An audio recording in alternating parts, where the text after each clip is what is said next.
Hello everybody, and welcome to page 56 of the workbook.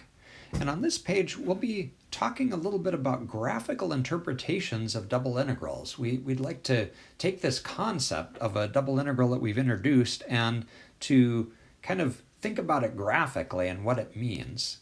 Okay, you might see a nice analogy here between double integrals that we're doing and ordinary integrals from Calculus 1. All right, so we're going to look at a couple of situations here. So we'll assume that z equals f of xy is a surface and r is a rectangular region that we're integrating over. And here's the first situation that we want to look at. Let's assume that our function is always positive. Z is always a positive number, so the function is above the xy plane, kind of like what you're seeing in the picture over here to the right. Okay, what would the integral of a function like that represent graphically? Okay, well, we can do a little analysis and sort of figure it out. Let's do that down here before we answer the question.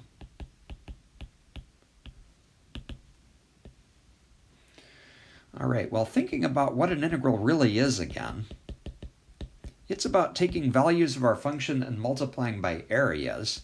So I'm going to write down the technical definition of this. It's approximately equal to a sum of a bunch of values of our functions times areas of little rectangles. We'll take delta x and delta y to be the side lengths of our rectangles.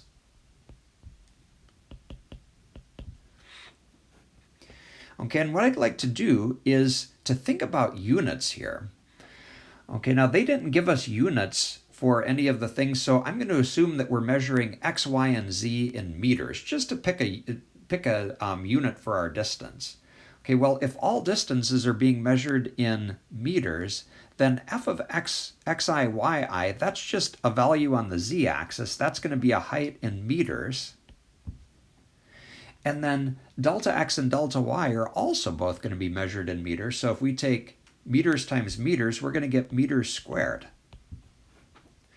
Okay, so what kind of a unit do we get overall then here? Notice that you take meters times meters squared, you get meters cubed.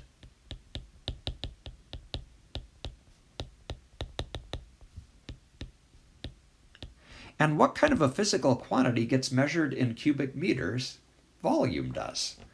Okay, so graphically, we can think of the integral in this case as the volume under the surface, z equals f of xy.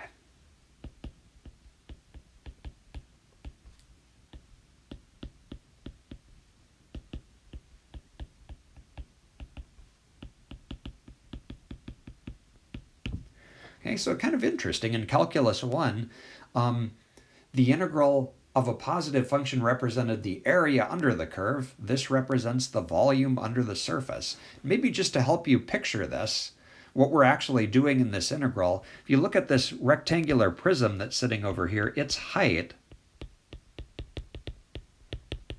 is the value of the function, and we're taking it and multiplying it by the area, delta x by delta y.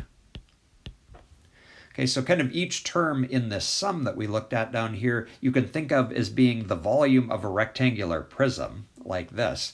And if you go through and draw such a prism for every single little square down here, you're going to get a bunch of rectangular prisms that are going to fill up the volume.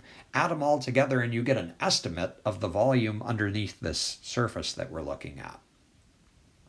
Okay. So kind of a natural question to ask then, now that we've done this, is what if your function is not always positive? If maybe it's positive and negative, depending on where you're looking at. Okay, so here's an example of such a function, this wavy surface that we're looking at here. Notice that there are parts of it that are below the xy plane, and then there are parts of it that are above. Okay, what might the integral represent in that case?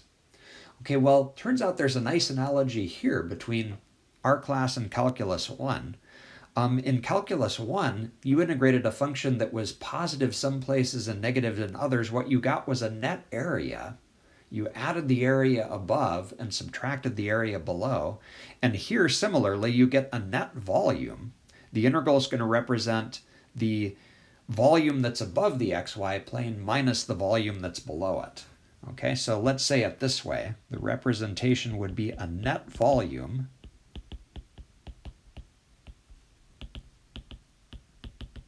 Okay, that is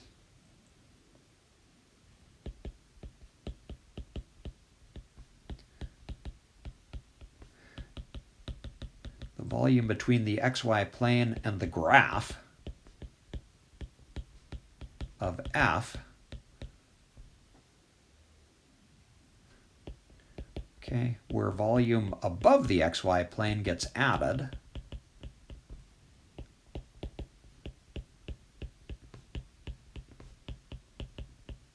Okay, and volume below the xy plane gets subtracted.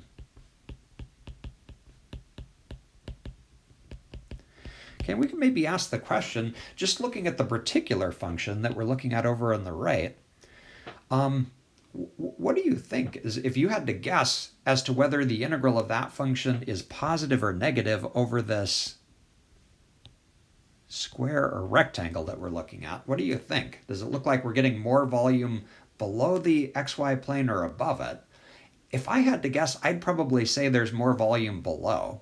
Okay, more of the function looks to be below, so I would probably expect a negative integral for that particular function.